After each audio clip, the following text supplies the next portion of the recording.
이 집 거실 한가운데 놓인 검은 피아노는 24년 동안 단 한 번도 울린 적이 없었습니다. 그런데 오늘 가사도우미의 아들이 그 금기를 조심스레 깨버렸습니다. 첫 음이 울린 순간 백만장자 회장님의 얼굴이 하얗게 굳어버렸죠. 어떤 사연이 이 집을 이렇게 멈추게 만든 걸까요?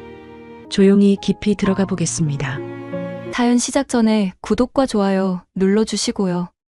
지금 어디에서 듣고 계신지 댓글로 남겨주세요. 당신의 하루의 따뜻함이 스며들기를 바라며 이야기 시작하겠습니다.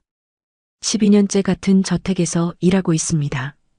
매일 아침 복도를 쓸고 창문을 닫고 회장님 댁에 모든 것을 정돈하는 게 제 일이었습니다. 남들은 그저 돈 벌러 다니는 가사도우미라고 생각하겠지만 저에게 이 집은 숨을 곳이자 도망친 곳이기도 했습니다. 무엇으로부터 도망쳤는지는 아직 아무에게도 말하지 못했습니다. 그날도 평소와 다를 것 없는 오후였습니다. 5월의 햇살이 유리창을 타고 복도 바닥에 길게 누웠고 저는 걸레를 들고 2층을 지나고 있었습니다. 그런데 이상하게 발걸음이 무거웠습니다. 가슴 한쪽이 눌리는 것 같은 느낌이었습니다. 분명 매일 걷던 복도인데 그날따라 공기가 달랐습니다. 마치 오래된 먼지가 갑자기 숨을 쉬기 시작한 것처럼 집 전체가 미세하게 떨리는 듯 했습니다. 복도 끝에는 늘 닫혀있는 문이 하나 있었습니다. 피아노룸이었습니다. 12년 전 제가 이 집에 처음 들어왔을 때부터 그 방은 굳게 잠겨 있었습니다. 회장님께서 직접 열쇠를 관리하셨고 청소조차 허락되지 않았습니다. 저는 그 방에 대해 묻지 않았습니다. 묻지 않는 것이 이 집에서 오래 살아남는 방법이라는 걸 알았기 때문입니다. 그런데 그날은 달랐습니다. 문틈 사이로 희미한 빛이 새어나오고 있었습니다. 저는 숨을 멈추고 그 자리에 섰습니다. 분명 아무도 들어갈 수 없는 방인데 안에서 무언가 움직이는 기척이 느껴졌습니다. 심장이 빠르게 뛰기 시작했습니다. 저는 조심스럽게 문에 귀를 대었습니다. 그때 아주 작은 소리가 들려왔습니다. 피아노 건반을 누르는 소리였습니다. 단한 아주 낮고 깊은 음이 복도 끝까지 울려 퍼졌습니다. 등골이 서늘해졌습니다. 이 방에 누가 들어간 걸까요? 회장님께서 아시면 어떻게 될지 상상도 하기 싫었습니다. 저는 손을 들어 문을 두드리려다 멈추었습니다. 그냥 못 본 척하는 게 나을 것 같았습니다. 하지만 발이 떨어지지 않았습니다. 무언가가 저를 그 자리에 붙들고 있는 것 같았습니다. 그때 1층에서 날카로운 목소리가 들려왔습니다. 사모님의 목소리였습니다. 저는 계단 쪽으로 고개를 돌렸습니다. 회장님과 사모님이 거실에서 언쟁을 벌이고 계셨습니다. 평소에도 두 분의 사이가 좋지 않다는 건 알고 있었지만 이렇게 큰 소리로 다투시는 건 처음이었습니다. 저는 숨을 죽이고 계단 난간에 몸을 숨겼습니다. 사모님의 목소리가 갈라졌습니다. 당신은 12년 동안 그 방만 바라보고 있어요. 이제 그만 놓아줘요. 회장님께서는 아무 말씀도 하지 않으셨습니다. 길고 무거운 침묵이 흐른 뒤 낮고 단단한 목소리가 들려왔습니다. 그 방은 하진이의 방이요. 아무도 건드리지 마시오. 하진이. 그 이름을 듣는 순간 저는 다리에 힘이 풀리는 것 같았습니다. 하진이는 회장님 부부의 외아들이었습니다. 12년 전에 사라졌다는 이야기를 저도 들은 적이 있었습니다. 하지만 자세한 내용은 몰랐습니다. 이 집에서 그 이름은 금기였습니다. 누구도 입에 올리지 않았고 저 역시 알려고 하지 않았습니다. 그런데 지금 회장님의 목소리에서 느껴지는 슬픔은 12년이라는 세월이 무색할 만큼 생생했습니다. 사모님께서 한숨을 내쉬셨습니다. 하진이는 돌아오지 않아요. 당신이 아무리 그 방을 지켜봐도 소용없어요. 회장님께서 거칠게 의자를 밀며 일어나셨습니다. 발소리가 계단을 향해 다가왔습니다. 저는 황급히 몸을 숨겼습니다. 회장님께서 2층으로 올라오시는 소리가 들렸습니다. 심장이 터질 것 같았습니다. 저는 숨도 제대로 쉬지 못하고 벽에 등을 붙인 채 서 있었습니다. 회장님의 발소리가 복도 끝으로 향했습니다. 피아노룸 앞에서 멈추셨습니다.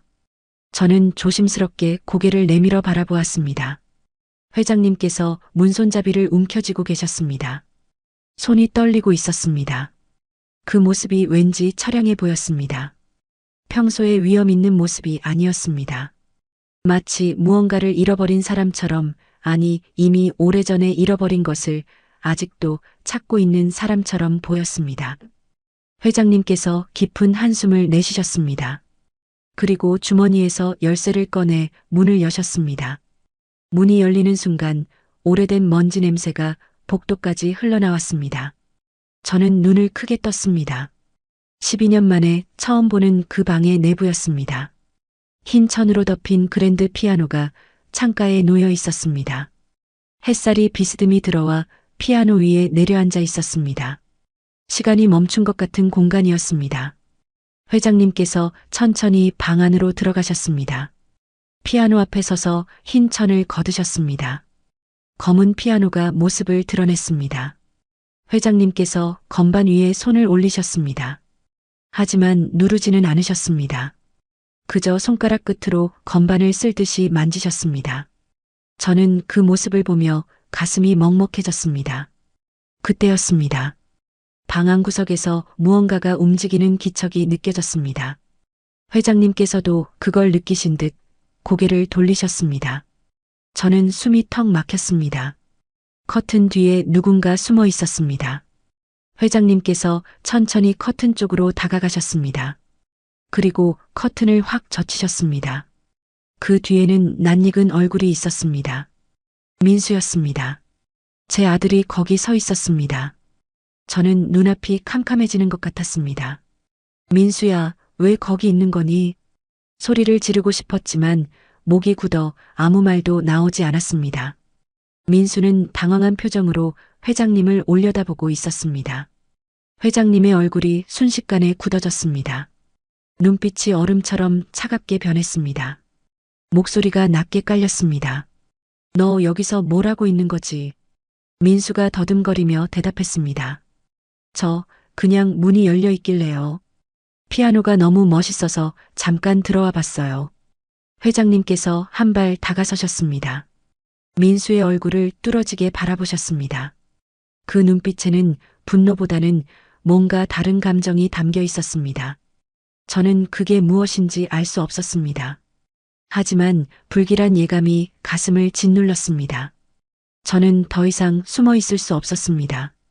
복도에서 뛰쳐나와 방 안으로 들어갔습니다. 회장님, 죄송합니다. 제 아들입니다. 제가 미처 살피지 못했습니다. 회장님께서 천천히 고개를 돌려 저를 바라보셨습니다. 그 눈빛이 차가웠습니다. 저는 본능적으로 민수 앞을 막아섰습니다. 회장님께서 한참 동안 아무 말씀도 하지 않으셨습니다. 방 안에는 무거운 침묵만이 흘렀습니다. 창밖에서 새 한 마리가 울었습니다. 그 소리마저 이상하게 슬프게 들렸습니다. 저는 고개를 숙인 채 회장님의 말씀을 기다렸습니다. 마침내 회장님께서 입을 여셨습니다. 목소리는 낮았지만 단호했습니다. 여긴 아무도 들어오면 안 된다. 저는 다시 한번 고개를 숙였습니다. 정말 죄송합니다, 회장님. 다시는 이런 일 없도록 하겠습니다. 저는 민수의 손을 잡고 방을 나가려 했습니다. 그런데 회장님께서 저를 멈추셨습니다. 잠깐. 저는 돌아섰습니다. 회장님께서 민수를 바라보고 계셨습니다. 아까와는 다른 눈빛이었습니다. 분노가 아니었습니다. 그건 마치 오래전에 잃어버린 무언가를 다시 발견한 사람의 눈빛 같았습니다. 저는 심장이 쿵쿵 뛰는 것을 느꼈습니다. 회장님께서 천천히 민수에게 다가가셨습니다. 민수의 얼굴을 자세히 들여다보셨습니다.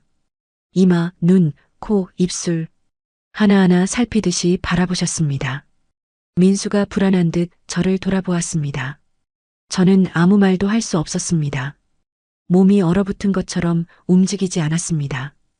회장님의 입술이 떨렸습니다. 그리고 거의 들리지 않을 정도로 작은 목소리로 중얼거리셨습니다. 이 아이 눈이 왜 이렇게... 말끝을 흐리셨습니다. 그 순간 저는 가슴속에서 무언가가 무너지는 소리를 들었습니다. 12년 동안 꽁꽁 숨겨왔던 비밀이 목을 조여오는 듯 했습니다. 민수는 아무것도 모른 채 어리둥절한 표정을 짓고 있었습니다. 저는 떨리는 다리를 간신히 버티며 서 있었습니다. 그리고 회장님께서 다시 민수를 바라보셨습니다. 이번에는 더 오래, 더 깊이, 마치 그 눈 속에서 누군가를 찾고 있는 것처럼 회장님의 시선이 민수의 얼굴에서 떠나지 않았습니다. 저는 그 침묵이 두려웠습니다. 무슨 생각을 하고 계신 건지 알 수 없었습니다. 민수는 어색하게 웃으며 한 발 뒤로 물러섰습니다. 저는 민수의 손목을 잡아 제 뒤로 끌어당겼습니다. 회장님, 정말 죄송합니다. 당장 데리고 나가겠습니다. 회장님께서 천천히 고개를 돌리셨습니다. 저를 바라보시는 눈빛이 날카로웠습니다. 하지만 그 안에는 분노만 있는 게 아니었습니다. 뭔가 복잡한 감정이 뒤섞여 있었습니다. 저는 그게 무엇인지 읽어내려 했지만 회장님께서 먼저 입을 여셨습니다. 정혜 씨, 이 아이가 어떻게 여기 들어온 거요? 저는 고개를 숙였습니다. 제가 잠시 한눈을 판 사이에 올라온 것 같습니다. 다시는 이런 일 없도록 하겠습니다. 회장님께서 한숨을 내쉬셨습니다. 그 한숨에는 피로와 슬픔이 담겨 있었습니다. 저는 감히 고개를 들지 못했습니다. 민수가 제 뒤에서 조심스럽게 말했습니다. 회장님, 죄송해요. 문이 살짝 열려 있길래 그냥 들어와 봤어요. 피아노가 너무 멋있어서 한 번만 눌러봤어요. 회장님의 표정이 굳어졌습니다. 피아노를 눌렀다고. 회장님께서 천천히 피아노 쪽으로 걸어가셨습니다. 건반 위에 손을 올리셨습니다. 마치 누군가의 체온이 남아있는지 확인하듯이 저는 숨을 죽이고 지켜보았습니다. 회장님의 어깨가 미세하게 떨리고 있었습니다. 이 피아노는 내 아들이 치던 거요. 회장님의 목소리가 낮게 가라앉았습니다. 저는 가슴이 철렁 내려앉는 것을 느꼈습니다. 민수도 분위기가 심상치 않음을 느꼈는지 아무 말도 하지 않았습니다. 방 안에는 무거운 침묵만이 흘렀습니다. 창밖에서 바람이 불어 커튼이 흔들렸습니다. 회장님께서 피아노 뚜껑을 열으셨습니다. 그 안에 무언가가 놓여 있었습니다. 낡은 흑백 사진 한 장이었습니다.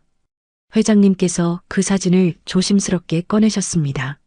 사진 속에는 어린 남자아이가 피아노 앞에 앉아 웃고 있었습니다. 5살쯤 되어 보이는 아이였습니다. 눈이 초롱초롱하고 볼이 통통했습니다. 저는 그 사진을 보는 순간 심장이 멎는 것 같았습니다. 그 아이의 얼굴이 민수와 너무 닮아 있었습니다. 회장님께서 사진을 움켜쥐셨습니다. 손가락 마디가 하얗게 변할 정도로 세게 쥐고 계셨습니다. 저는 그 모습을 보며 가슴이 조여왔습니다. 12년 전의 기억이 또다시 머릿속을 스쳐 지나갔습니다. 폭우가 쏟아지던 밤, 누군가의 품에서 건네받은 작은 생명. 저는 눈을 질끈 감았습니다. 회장님께서 천천히 돌아서셨습니다. 민수를 바라보셨습니다. 그 눈빛에는 그리움과 의심이 뒤섞여 있었습니다. 저는 불길한 예감에 몸이 굳어졌습니다. 회장님께서 민수에게 한 발 다가가셨습니다. 너 피아노 칠 줄 아는 거야. 민수가 고개를 끄덕였습니다. 조금요. 어릴 때 배웠어요. 회장님의 눈이 미세하게 떨렸습니다. 어릴 때 배웠다고. 누구한테 배운 거지? 민수가 저를 돌아보았습니다. 저는 대답을 해야 했지만 입이 열리지 않았습니다. 목이 바짝 말라붙은 것 같았습니다. 제가 어렸을 때 학원에서 잠깐 배웠어요. 그런데 형편이 어려워서 그만뒀어요. 민수가 대신 대답했습니다. 회장님께서 고개를 끄덕이셨습니다. 하지만 그 눈빛은 여전히 민수에게서 떠나지 않았습니다. 마치 무언가를 확인하고 싶은 것처럼 민수의 얼굴을 뚫어지게 바라보고 계셨습니다. 저는 더 이상 이 자리에 있을 수 없었습니다. 회장님, 저희는 이만 나가보겠습니다. 제가 민수의 손을 잡고 문 쪽으로 향했습니다. 그런데 회장님께서 다시 저를 불러 세우셨습니다. 정희 씨, 저는 돌아섰습니다. 회장님께서 사진을 가슴에 품은 채 저를 바라보고 계셨습니다. 그 얼굴에는 깊은 피로가 새겨져 있었습니다.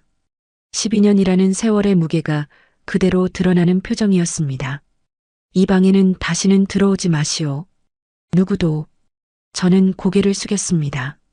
알겠습니다, 회장님. 저는 민수를 데리고 방을 나왔습니다. 문을 닫는 순간 회장님의 중얼거림이 들려왔습니다. 아주 작은 목소리였지만 저는 분명히 들었습니다.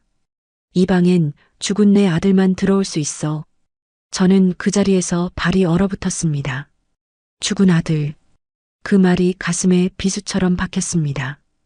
민수가 제 손을 잡아당겼습니다. 엄마, 왜 그래요? 괜찮아요? 저는 억지로 미소를 지었습니다. 응, 괜찮아. 가자. 저는 민수를 데리고 계단을 내려왔습니다. 하지만 다리가 후들거려 제대로 걷기가 힘들었습니다. 1층으로 내려오니 사모님께서 거실에 앉아 계셨습니다. 저희를 보시고 일어나셨습니다. 표정이 어두웠습니다. 아까 회장님과의 말다툼 때문인 것 같았습니다. 사모님께서 저에게 다가오셨습니다. 정희 씨, 무슨 일 있었어요? 위에서 소리가 들렸는데. 저는 고개를 숙였습니다. 죄송합니다, 사모님. 제 아들이 실수로 피아노룸에 들어갔습니다. 사모님의 얼굴이 굳어졌습니다. 피아노룸에요? 저는 고개를 끄덕였습니다. 사모님께서 한숨을 내쉬셨습니다. 그 방에 들어가면 안 된다는 거 알면서 왜 그랬어요? 정말 죄송합니다. 다시는 이런 일 없도록 하겠습니다. 저는 연신 고개를 숙였습니다. 사모님께서 민수를 바라보셨습니다. 그런데 이상한 일이 벌어졌습니다. 사모님의 눈이 커지셨습니다. 마치 방금 회장님께서 민수를 처음 보셨을 때와 같은 표정이었습니다. 저는 가슴이 철렁했습니다. 이 아이가 정혜 씨 아들이에요?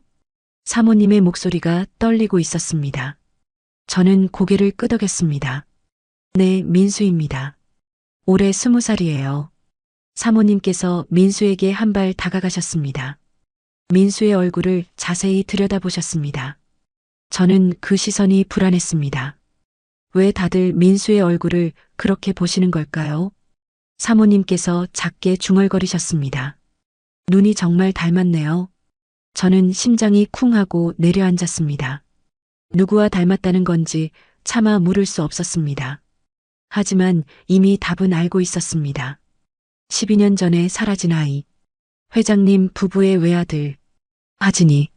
저는 민수의 손을 꽉 잡았습니다. 사모님, 저희 이만 가보겠습니다. 민수가 피곤해 보여서요. 저는 서둘러 현관으로 향했습니다. 민수가 의아한 표정으로 저를 따라왔습니다. 엄마, 왜 이렇게 급해요? 저는 대답하지 않았습니다. 그저 빨리 이 집을 나가고 싶었습니다. 문을 열고 밖으로 나서는 순간 사모님의 목소리가 등 뒤에서 들려왔습니다. 정희 씨, 나중에 잠깐 이야기 좀 해요. 저는 돌아보지 않고 고개만 끄덕였습니다. 네, 사모님. 저는 민수를 데리고 저택을 빠져나왔습니다. 바깥 공기가 차가웠습니다. 5월인데도 바람이 서늘하게 느껴졌습니다. 저는 깊은 숨을 내쉬었습니다. 가슴속에 무거운 돌덩이가 올라앉은 것 같았습니다. 민수가 제 옆에서 걸으며 물었습니다. 엄마, 그 방에 무슨 사연이 있는 거예요? 회장님이 엄청 화내시던데. 저는 한참 동안 대답하지 못했습니다. 뭐라고 말해야 할지 몰랐습니다. 그냥 오래전에 돌아가신 분이 쓰시던 방이래. 저는 겨우 그렇게만 대답했습니다. 민수가 고개를 끄덕였습니다. 그렇구나. 그래서 그렇게 아끼시는 거구나. 저는 민수의 옆 얼굴을 바라보았습니다. 해맑은 표정이었습니다. 아무것도 모르는 얼굴이었습니다. 저는 그 얼굴을 보며 가슴이 아팠습니다. 이 아이에게 언젠가 진실을 말해야 할 날이 올까요? 아니, 그 진실을 말할 수 있기나 할까요? 저는 고개를 저으며 걸음을 재촉했습니다. 집에 돌아와서도 잠이 오지 않았습니다. 침대에 누워 천장을 바라보았습니다. 회장님의 말씀이 계속 귓가에 맴돌았습니다. 이 방엔 죽은 내 아들만 들어올 수 있어. 그 말 속에 담긴 슬픔이 느껴졌습니다. 12년 동안 아들을 잃은 고통을 안고 살아오신 거겠지요. 저는 그 마음이 조금은 이해가 되었습니다. 하지만 동시에 두려웠습니다. 회장님과 사모님이 민수를 보시며 보인 반응이 마음에 걸렸습니다. 혹시 무언가 눈치채신 걸까요? 아니, 그럴 리가 없습니다. 12년이 지났는데 어떻게 알아보시겠어요? 저는 스스로를 안심시키려 했습니다. 하지만 불안한 마음은 쉽게 가라앉지 않았습니다. 창밖으로 달이 떠 있었습니다. 둥근 달이 구름 사이로 얼굴을 내밀고 있었습니다. 저는 그 달을 바라보며 생각했습니다. 12년 전 그날 밤에도 이런 달이 떠 있었을까요? 기억이 나지 않았습니다. 그날은 폭우가 쏟아지고 있었으니 아마 달은 구름에 가려 보이지 않았을 것입니다. 저는 눈을 감았습니다. 잠이 와야 하는데 머릿속이 복잡했습니다. 내일 다시 저택에 가야 합니다. 회장님과 사모님을 마주해야 합니다. 그 생각만으로도 가슴이 답답했습니다. 하지만 피할 수는 없었습니다. 이 일은 제 생계이자 제가 선택한 삶이었습니다. 밤이 깊어갔습니다. 저는 뒤척이다가 겨우 잠이 들었습니다. 꿈속에서 누군가가 저를 부르고 있었습니다. 낯익은 목소리였습니다. 하지만 누구인지 알 수 없었습니다. 저는 그 목소리를 따라 어둠 속을 걸었습니다. 끝이 보이지 않는 긴 복도였습니다. 그리고 복도 끝에는 문이 하나 있었습니다. 피아노룸의 문이었습니다. 다음 날 아침 저는 평소보다 일찍 저택에 도착했습니다. 어젯밤 일이 신경 쓰여서 잠을 설쳤습니다. 현관문을 열고 들어서자 집안은 고요했습니다. 회장님께서는 아직 서재에 계신 것 같았고 사모님도 보이지 않으셨습니다. 저는 평소처럼 앞치마를 두르고 청소를 시작했습니다. 거실 바닥을 닦고 있는데 2층에서 발소리가 들려왔습니다. 회장님이셨습니다. 계단을 내려오시는 모습이 보였습니다. 저는 고개를 숙이고 인사했습니다. 안녕히 주무셨습니까, 회장님? 회장님께서는 대답 없이 지나가셨습니다. 얼굴이 어두웠습니다. 밤새 주무시지 못한 것 같았습니다. 저는 청소를 계속하면서 회장님의 뒷모습을 바라보았습니다. 어젯밤 피아노룸에서 있었던 일이 떠올랐습니다. 회장님께서 사진을 움켜쥐시던 모습, 떨리는 목소리로 하진이 이야기를 하시던 모습, 저는 가슴이 먹먹해졌습니다. 12년 동안 아들을 잃은 슬픔을 안고 사신 거겠지요. 점심때가 되어 사모님께서 내려오셨습니다. 저를 보시더니 미소를 지으셨습니다. 정희 씨, 오늘 점심은 간단하게 준비해줘요. 입맛이 없어서요. 저는 고개를 숙였습니다. 네, 사모님. 죽이라도 쑤어드릴까요? 사모님께서 고개를 끄덕이셨습니다. 점심 준비를 하는 동안 사모님께서 부엌으로 들어오셨습니다. 저는 불 앞에서 죽을 저으며 사모님을 흘끗 바라보았습니다. 사모님의 얼굴이 평소와 달랐습니다. 무언가 골똘히 생각하고 계신 것 같았습니다. 저는 불안한 마음에 숟가락을 젓는 손에 힘이 들어갔습니다. 정희 씨, 사모님께서 불쑥 저를 부르셨습니다. 저는 고개를 돌렸습니다. 네, 사모님. 사모님께서 잠시 망설이시다가 입을 여셨습니다. 어젯밤에 본 아이 말이에요. 민수라고 했죠? 저는 심장이 쿵하고 내려앉았습니다. 네, 제 아들입니다. 사모님께서 고개를 끄덕이셨습니다. 그런데 그 아이 어디서 많이 본 것 같은 느낌이 들더라고요. 저는 손이 떨리는 것을 느꼈습니다. 숟가락을 놓치지 않으려고 꽉 움켜쥐었습니다. 그냥 흔한 인상이라서 그러실 거예요. 특별할 것 없는 얼굴이에요. 저는 최대한 담담하게 대답했습니다. 하지만 목소리가 떨리는 것을 숨길 수 없었습니다. 사모님께서 저를 물끄러미 바라보셨습니다. 그 눈빛이 날카로웠습니다. 저는 고개를 돌려 다시 죽을 저었습니다. 그날 저녁 저는 모든 일을 마치고 퇴근 준비를 했습니다. 현관에서 신발을 신고 있는데 누군가 제 이름을 불렀습니다. 사모님이셨습니다. 정희 씨, 잠깐 시간 돼요? 저는 가슴이 두근거렸습니다. 네, 사모님. 사모님께서 저를 정원으로 데리고 나가셨습니다. 저녁 공기가 서늘했습니다. 정원의 장미꽃이 바람에 흔들리고 있었습니다. 사모님께서 벤치에 앉으시며 저에게도 앉으라고 하셨습니다. 저는 조심스럽게 사모님 옆에 앉았습니다. 한참 동안 침묵이 흘렀습니다. 사모님께서 먼 하늘을 바라보고 계셨습니다. 저는 무슨 말씀을 하실지 기다렸습니다. 심장이 미친 듯이 뛰고 있었습니다. 손바닥에 땀이 배어 나왔습니다. 마침내 사모님께서 입을 여셨습니다. 정혜 씨, 우리 하진이 알죠? 저는 고개를 끄덕였습니다. 네, 회장님의 아드님이셨다고 들었습니다. 사모님께서 깊은 한숨을 내쉬셨습니다. 12년 전에 사라졌어요. 생후 8개월이었죠. 저는 숨이 막히는 것 같았습니다. 생후 8개월. 그 말이 가슴에 칼처럼 박혔습니다. 저는 아무 말도 하지 못했습니다. 사모님께서 계속 말씀하셨습니다. 그날 밤 폭우가 쏟아졌어요. 하진이를 재워놓고 잠깐 자리를 비웠는데 돌아와 보니 아이가 없었어요. 사모님의 목소리가 떨리고 있었습니다. 저는 그 이야기를 들으며 12년 전의 기억이 떠올랐습니다. 폭우가 쏟아지던 밤, 젖은 담요에 쌓인 갓난아이, 제품에 안겨 울던 작은 생명. 저는 눈을 질끈 감았습니다. 경찰에 신고했지만 아이는 끝내 찾지 못했어요. 유괴범도 잡히지 않았고요. 사모님의 눈에 눈물이 고였습니다. 저는 가슴이 찢어지는 것 같았습니다. 하지만 아무 말도 할 수 없었습니다. 어떤 말을 해도 거짓말이 될 것 같았습니다. 그런데 정희 씨, 사모님께서 저를 똑바로 바라보셨습니다. 그 눈빛이 진지했습니다. 저는 심장이 멎는 것 같았습니다. 민수, 그 아이 말이에요. 저는 숨을 삼켰습니다. 사모님께서 천천히 말씀하셨습니다. 우리 하진이랑 너무 닮았어요. 저는 그 자리에서 굳어버렸습니다. 뭐라고 대답해야 할지 몰랐습니다. 사모님께서 제 손을 잡으셨습니다.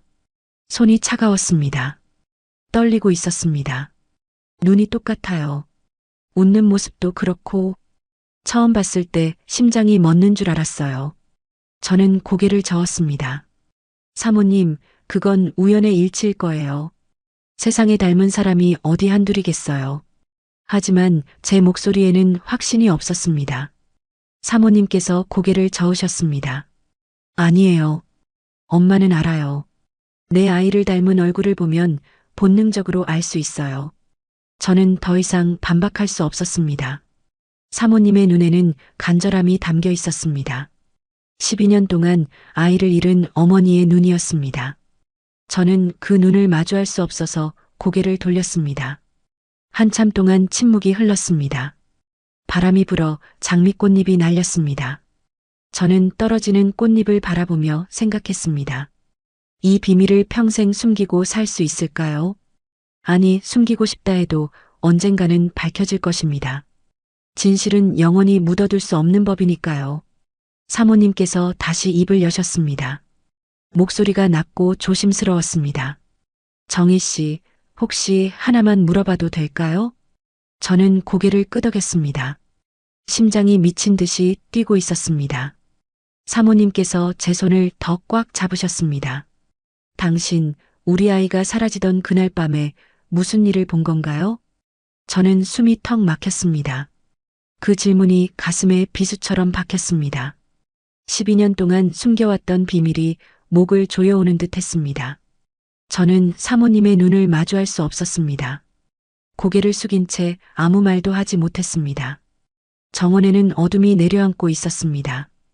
저택의 창문에서 불빛이 새어나왔습니다. 유리창에 회장님의 모습이 비쳤습니다. 멀리서 피아노룸 쪽을 바라보고 계셨습니다. 그 뒷모습이 왠지 쓸쓸해 보였습니다. 저는 떨리는 목소리로 겨우 대답했습니다. 사모님, 저는 아무것도 모릅니다.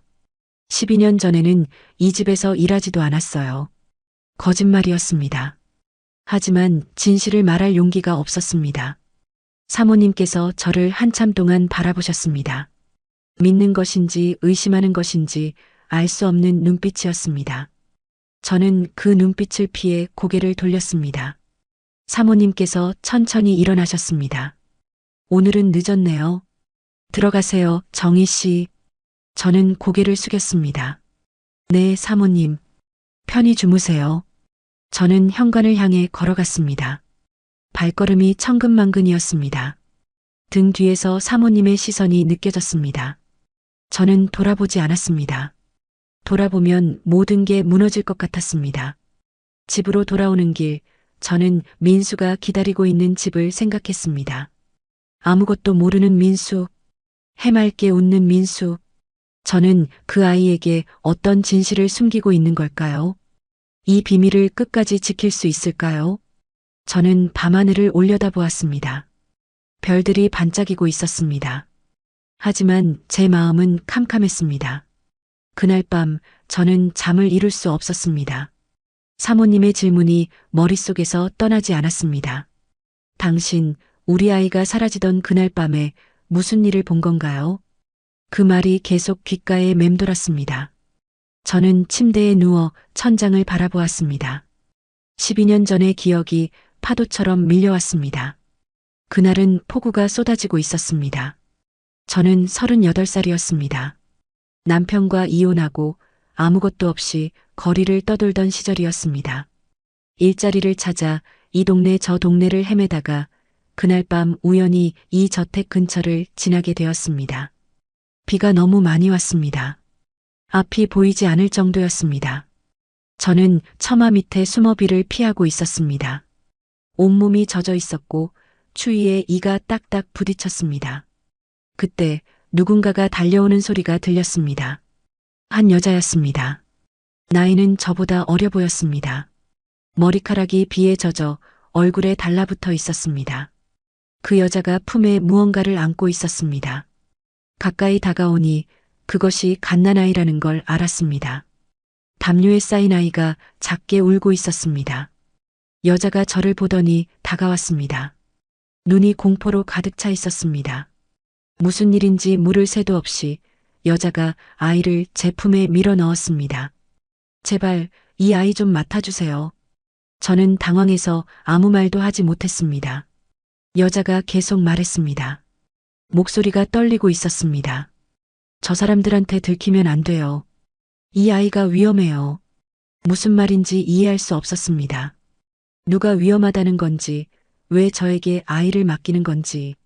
하지만 여자는 설명할 시간이 없다는 듯 제 손을 꽉 잡았습니다.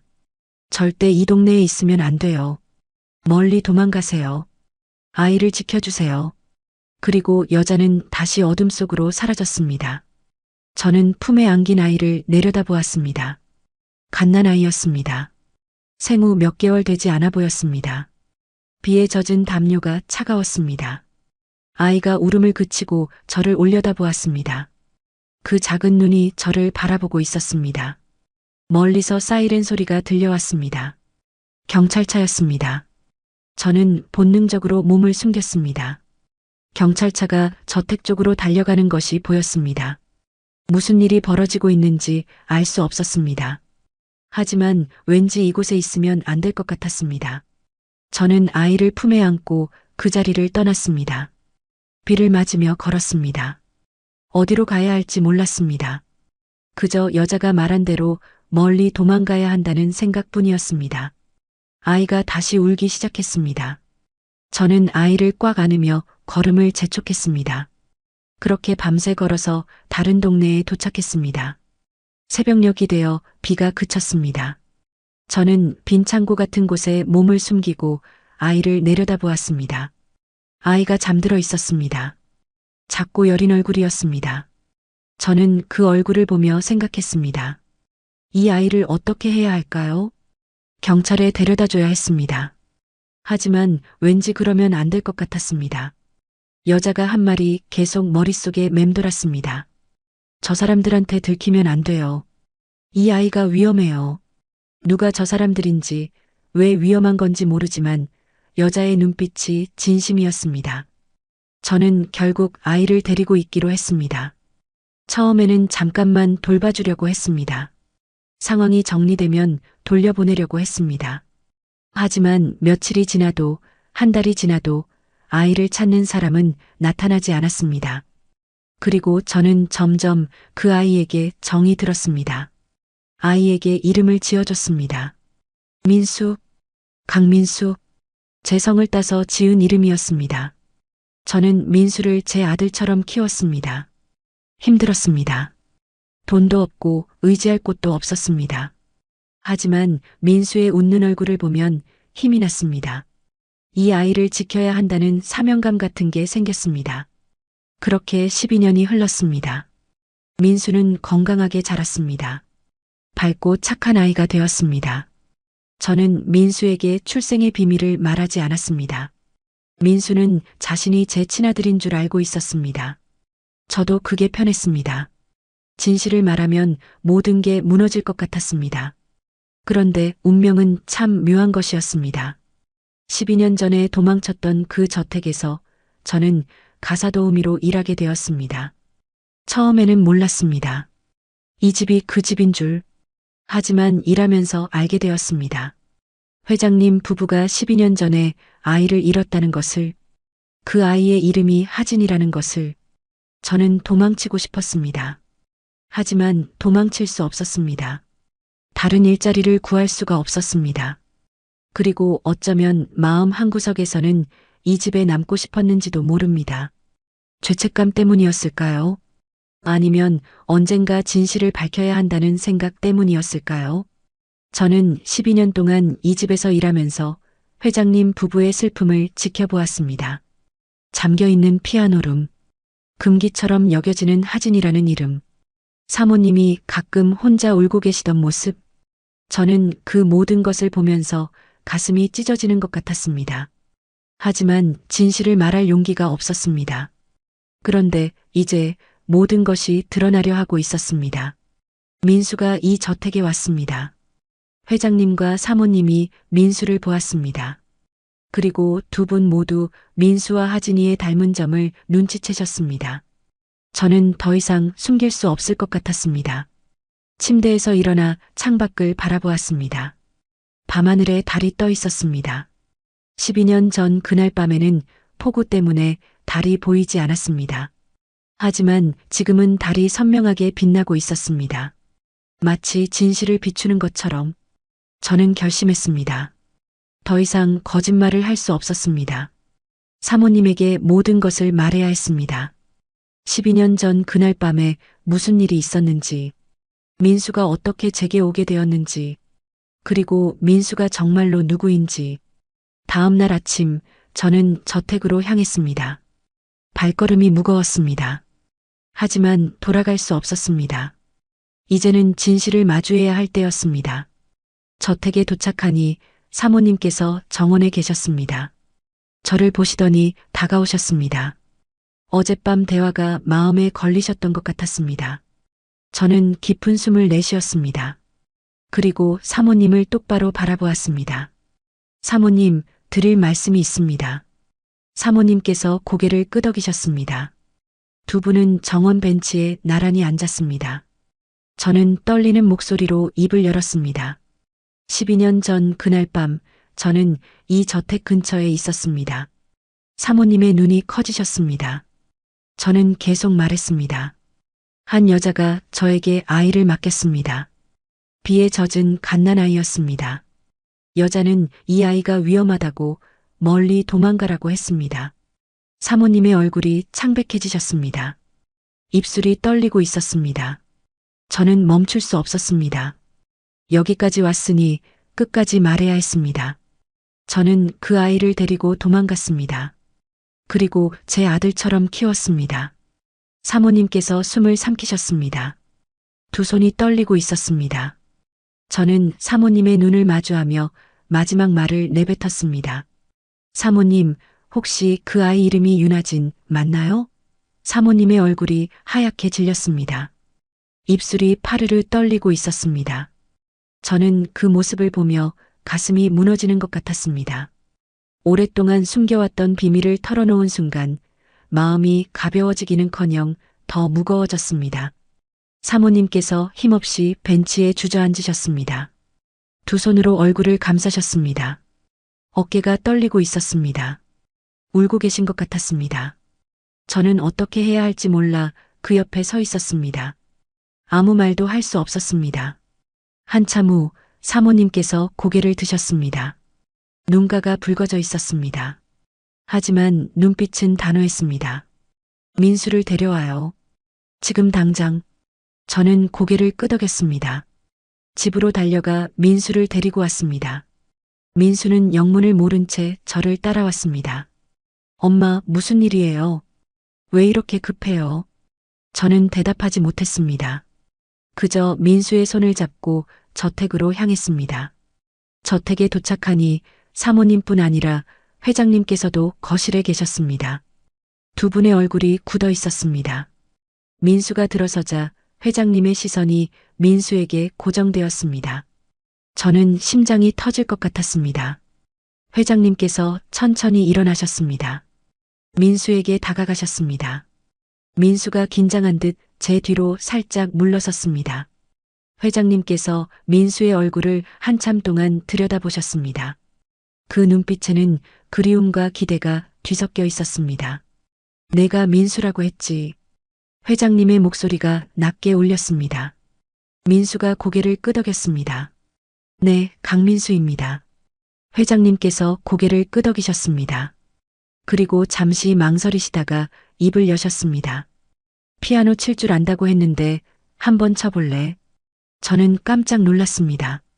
피아노룸은 금지된 공간이었습니다. 회장님께서 직접 그곳에 가자고 하시다니. 사모님도 놀란 표정이셨습니다. 하지만 아무도 반대하지 않았습니다. 회장님께서 앞장서서 2층으로 올라가셨습니다. 저와 민수, 사모님이 뒤를 따랐습니다. 복도 끝 피아노룸 앞에 섰습니다. 회장님께서 주머니에서 열쇠를 꺼내셨습니다. 손이 떨리고 있었습니다. 문이 열렸습니다. 12년 만에 이 방에 다른 사람이 들어오는 것 같았습니다. 방 안에는 먼지 냄새가 가득했습니다. 흰 천으로 덮인 그랜드 피아노가 창가에 놓여 있었습니다.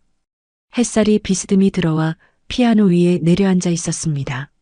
시간이 멈춘 것 같은 공간이었습니다. 회장님께서 피아노 앞으로 가셨습니다. 흰 천을 거두셨습니다. 검은 피아노가 모습을 드러냈습니다. 회장님께서 민수를 바라보셨습니다.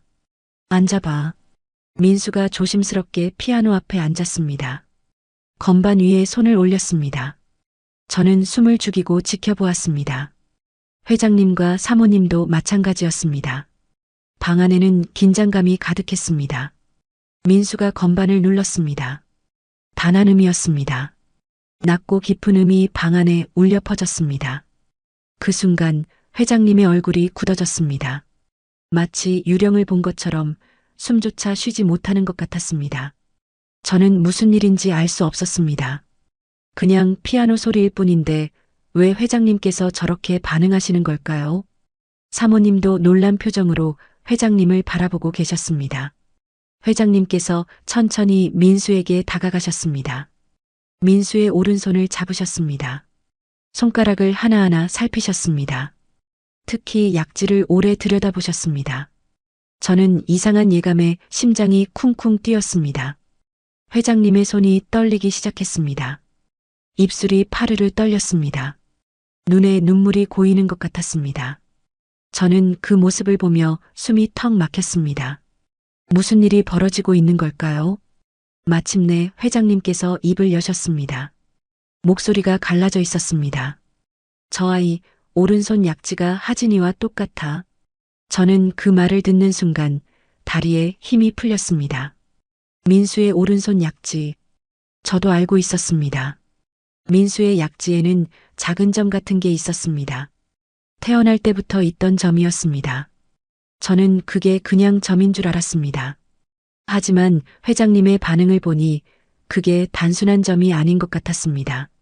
사모님께서 달려오셨습니다. 민수의 손을 잡으셨습니다. 약지를 보시더니 사모님도 얼굴이 굳어지셨습니다.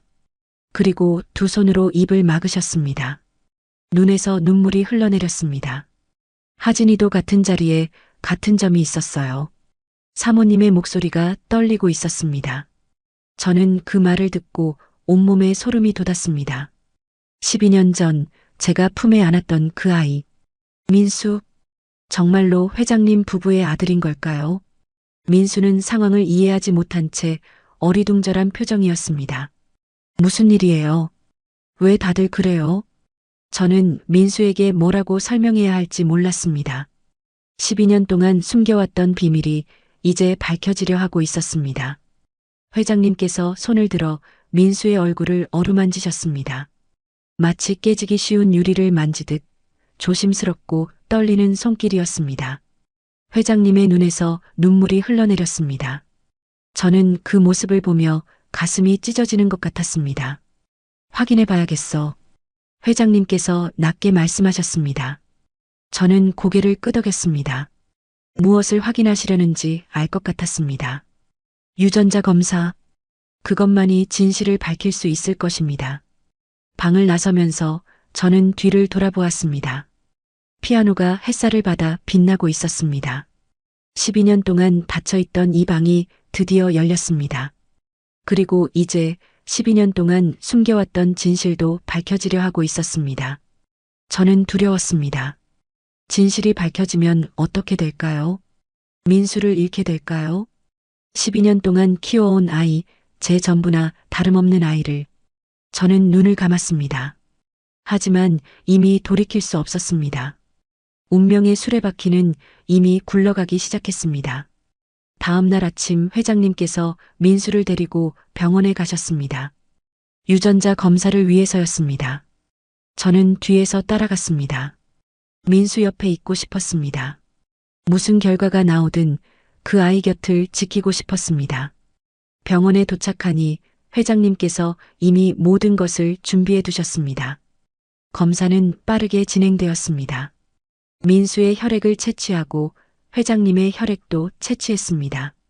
저는 대기실에서 초조하게 기다렸습니다. 시간이 너무 느리게 흘러갔습니다. 민수가 제 옆에 앉아 물었습니다. 엄마, 도대체 무슨 일이에요? 왜 갑자기 유전자 검사를 하는 거예요? 저는 뭐라고 대답해야 할지 몰랐습니다. 진실을 말해야 할까요? 아니면 조금 더 기다려야 할까요? 저는 민수의 손을 잡았습니다. 민수야, 검사 결과가 나오면 엄마가 다 설명해 줄게. 지금은 조금만 기다려줘. 민수가 고개를 끄덕였습니다. 하지만 눈빛에는 불안함이 담겨 있었습니다. 저는 그 눈을 마주하기가 힘들었습니다. 12년 동안 숨겨왔던 비밀이 곧 밝혀질 것입니다. 그 후에 민수가 저를 어떻게 볼지 상상조차 하기 싫었습니다. 검사 결과는 이틀 후에 나온다고 했습니다. 저는 그 이틀을 마치 2년처럼 보냈습니다. 잠도 제대로 자지 못했습니다. 밥도 넘어가지 않았습니다. 회장님과 사모님도 마찬가지인 것 같았습니다. 저택 전체에 무거운 공기가 감돌았습니다. 마침내 결과가 나오는 날이 왔습니다. 회장님께서 직접 병원에 가셔서 결과지를 받아오셨습니다. 저는 저택 거실에서 기다리고 있었습니다. 민수도 옆에 앉아 있었습니다. 사모님께서는 창가에 서서 밖을 바라보고 계셨습니다. 현관문이 열리는 소리가 들렸습니다. 회장님께서 들어오셨습니다. 손에 하얀 봉투를 들고 계셨습니다. 저는 심장이 터질 것 같았습니다. 회장님의 얼굴은 굳어 있었습니다. 어떤 표정인지 읽을 수 없었습니다. 회장님께서 거실로 걸어오셨습니다. 소파에 앉으셨습니다. 봉투를 테이블 위에 놓으셨습니다. 사모님께서 다가오셔서 회장님 옆에 앉으셨습니다. 저는 민수의 손을 꽉 잡았습니다. 한참 동안 침묵이 흘렀습니다. 아무도 먼저 말을 꺼내지 못했습니다. 시계 초침 소리만 또각또각 울렸습니다. 저는 숨이 막히는 것 같았습니다. 마침내 회장님께서 봉투를 여셨습니다. 안에서 서류를 꺼내셨습니다. 천천히 펼치셨습니다. 회장님의 눈이 서류를 훑었습니다. 그리고 회장님의 손이 떨리기 시작했습니다. 저는 가슴이 철렁 내려앉았습니다. 무슨 결과가 나온 걸까요? 회장님의 얼굴에서 표정을 읽으려 했지만 알 수 없었습니다. 사모님께서 회장님의 팔을 잡으셨습니다. 여보, 뭐라고 나왔어요? 사모님의 목소리가 떨리고 있었습니다. 회장님께서 천천히 고개를 드셨습니다. 서류를 내려놓으셨습니다. 그리고 민수를 바라보셨습니다. 눈에 눈물이 가득 고여 있었습니다. 민수야. 회장님의 목소리가 갈라졌습니다. 민수가 긴장한 듯 몸을 굳혔습니다. 저는 민수의 손을 더 꽉 잡았습니다. 너 우리 아들 맞다. 그 말이 떨어지는 순간 거실에 정적이 흘렀습니다. 사모님께서 두 손으로 입을 막으셨습니다. 어깨가 떨리며 흐느끼기 시작하셨습니다. 회장님도 고개를 숙이시며 눈물을 흘리셨습니다. 저는 그 자리에서 멍하니 서 있었습니다. 알고 있었습니다. 어쩌면 처음부터 알고 있었는지도 모릅니다. 하지만 막상 확인이 되니 머릿속이 하얘지는 것 같았습니다. 12년 전 폭우 속에서 건네받은 아이. 그 아이가 정말로 회장님 부부의 아들이었습니다. 민수는 상황을 이해하지 못한 채 어리둥절한 표정이었습니다. 무슨 말이에요? 제가 회장님 아들이라니요. 민수의 목소리가 떨리고 있었습니다. 저는 민수를 바라보았습니다. 이제 진실을 말해야 할 때였습니다. 더 이상 숨길 수 없었습니다. 민수야, 엄마가 해줄 이야기가 있어. 저는 떨리는 목소리로 말했습니다. 민수가 저를 바라보았습니다. 그 눈빛에는 혼란과 두려움이 담겨 있었습니다. 저는 눈을 감았습니다. 그리고 12년 전의 이야기를 시작했습니다.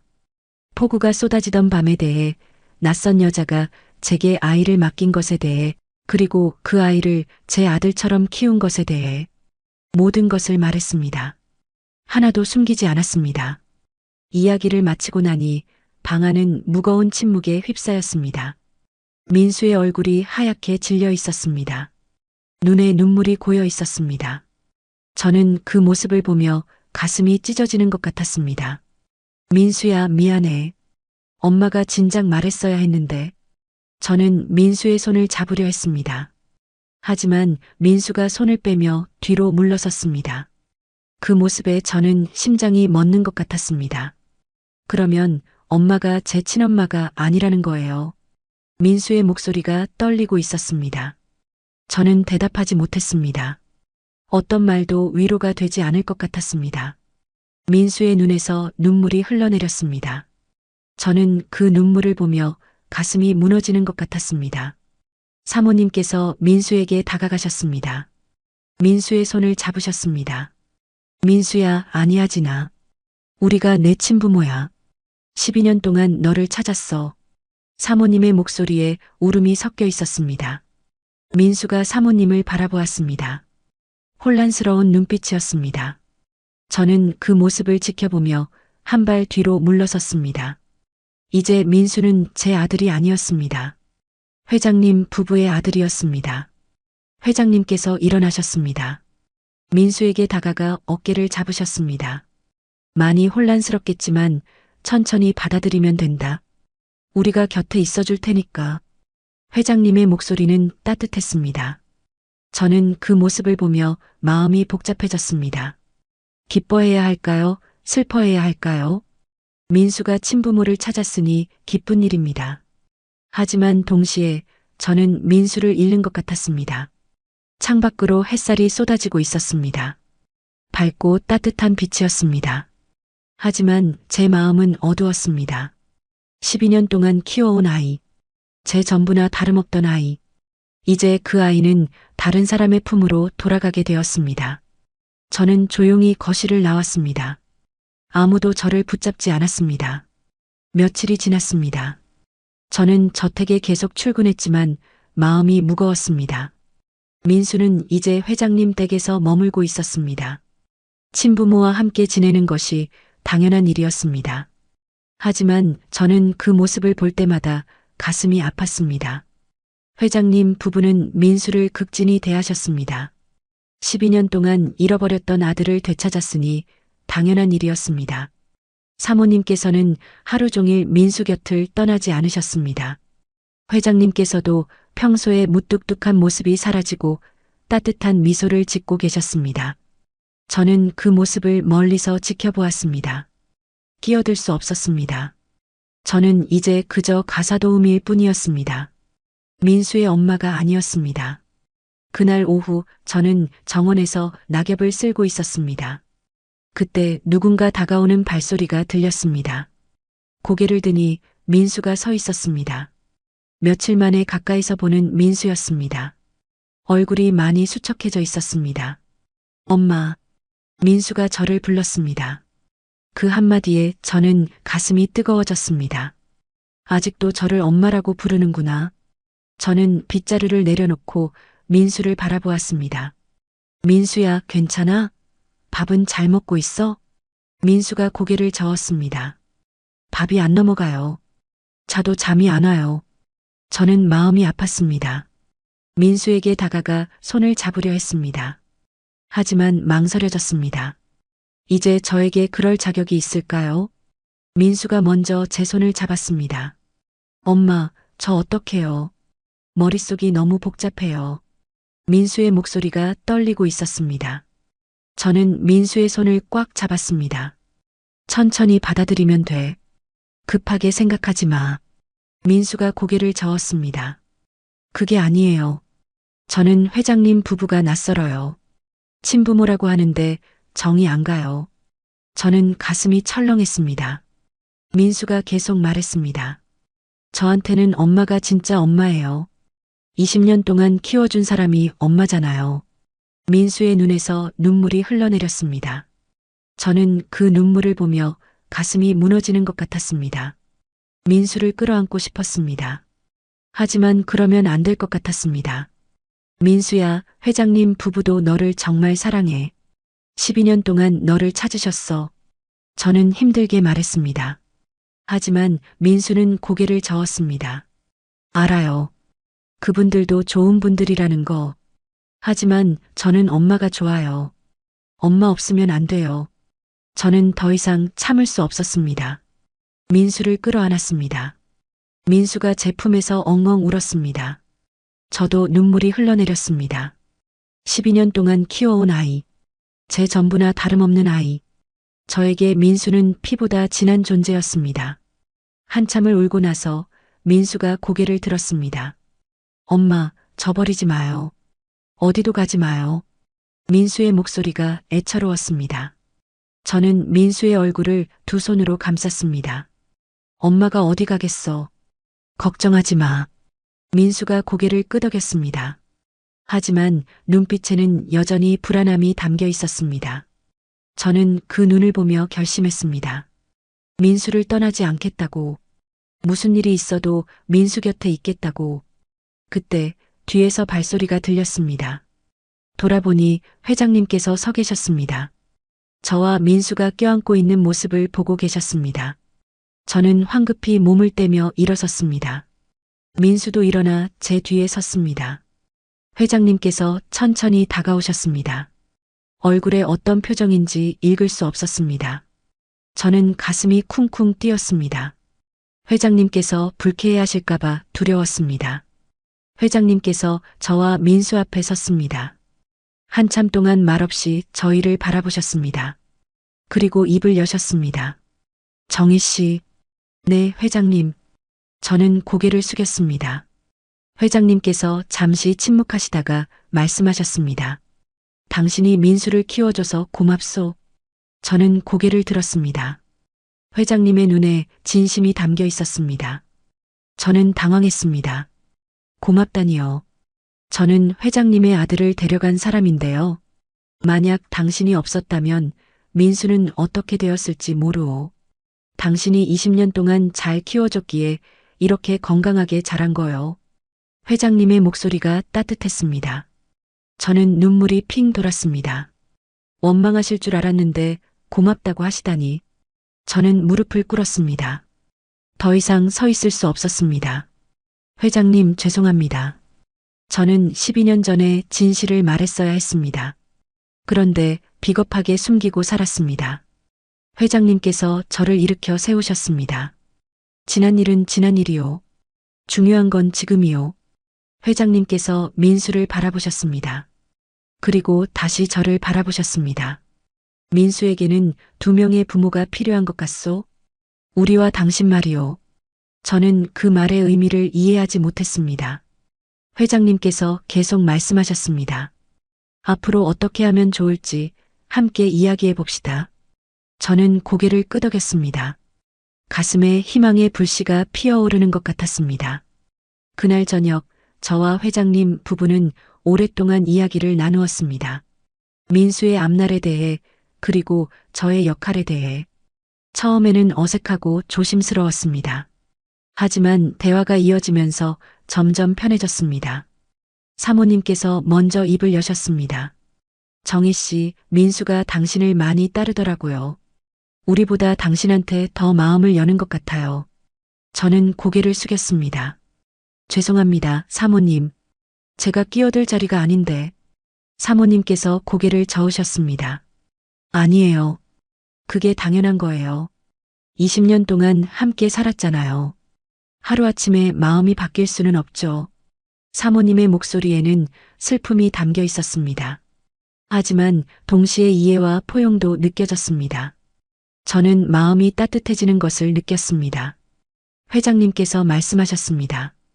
정희 씨, 제안이 하나 있소. 저는 회장님을 바라보았습니다.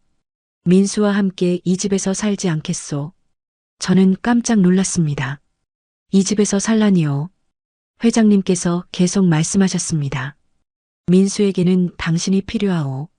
그리고 솔직히 말하면 우리도 당신의 도움이 필요하오. 저는 어떻게 대답해야 할지 몰랐습니다. 너무 큰 제안이었습니다. 회장님께서 말씀하셨습니다. 가사도우미가 아니라 민수의 어머니로서 이 집에 있어 달라는 거요. 저는 눈물이 핑 돌았습니다. 민수의 어머니로서 그 말이 가슴에 와 닿았습니다. 사모님께서 제 손을 잡으셨습니다.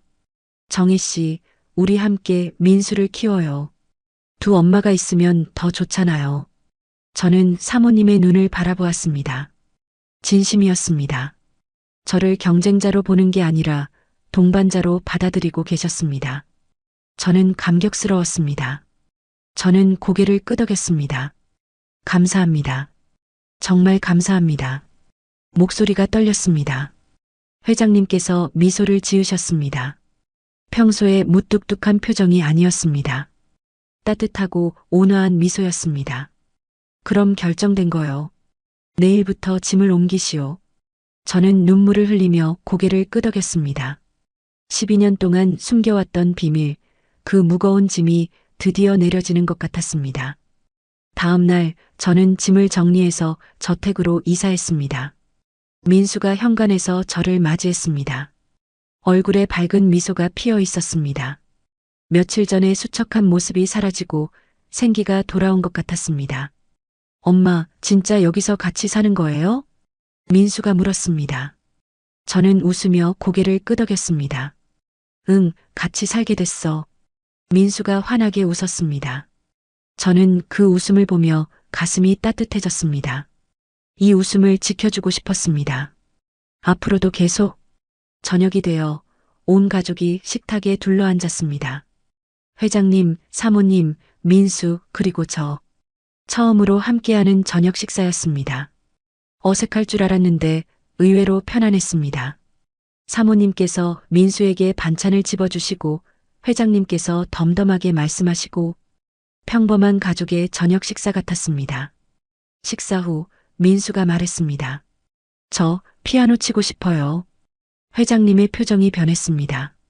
하지만 이번에는 슬픔이 아니었습니다. 기대와 설렘이 담긴 표정이었습니다. 그래, 쳐봐라. 회장님께서 말씀하셨습니다. 우리는 모두 2층 피아노룸으로 올라갔습니다. 12년 동안 닫혀있던 그 방. 이제는 문이 활짝 열려 있었습니다. 민수가 피아노 앞에 앉았습니다. 건반 위에 손을 올렸습니다. 잠시 눈을 감았다가 뜨더니 연주를 시작했습니다.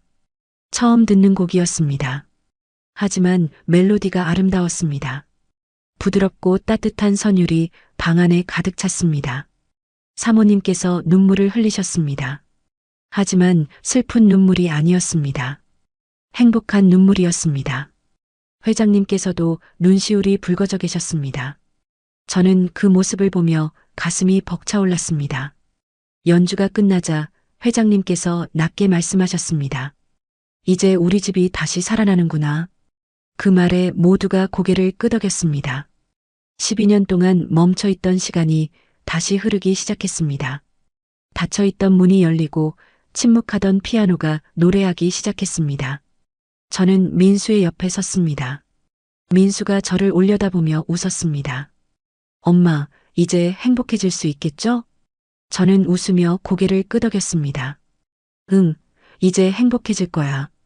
창밖으로 저녁 노을이 물들고 있었습니다. 붉은 빛이 방 안으로 쏟아져 들어왔습니다. 피아노가 그 빛을 받아 반짝이고 있었습니다. 저는 그 모습을 바라보며 생각했습니다. 12년 전 폭우 속에서 시작된 인연. 그 인연이 이렇게 아름다운 결말을 맺게 될 줄은 몰랐습니다. 회장님께서 제게 다가오셨습니다. 정희 씨, 고맙소. 우리 아들을 지켜줘서. 저는 고개를 숙였습니다. 저야말로 감사합니다. 저와 민수를 받아주셔서. 회장님께서 미소를 지으셨습니다. 사모님께서도 다가오셔서 제 손을 잡으셨습니다. 앞으로 잘 지내봐요, 우리. 저는 고개를 끄덕였습니다. 눈물이 흘러내렸습니다. 행복한 눈물이었습니다. 민수가 다시 피아노를 치기 시작했습니다. 이번에는 더 밝고 경쾌한 곡이었습니다. 저는 그 멜로디를 들으며 눈을 감았습니다. 12년 동안의 죄책감, 두려움, 외로움, 그 모든 것이 사라지는 것 같았습니다. 이제 새로운 시작이었습니다. 저와 민수, 그리고 회장님 부부, 네 사람이 함께하는 새로운 가족의 시작이었습니다. 피아노룸의 문은 활짝 열려 있었습니다. 더 이상 닫히지 않을 것입니다. 그 문처럼 우리의 마음도 활짝 열려 있었습니다. 서로를 향해, 그리고 밝은 미래를 향해. 사연이 끝났습니다. 머물러 주신 시간 정말 감사합니다. 구독, 좋아요 눌러주시면 다음 이야기로 보답드릴게요. 댓글도 남겨주세요. 여러분의 목소리를 듣고 싶습니다.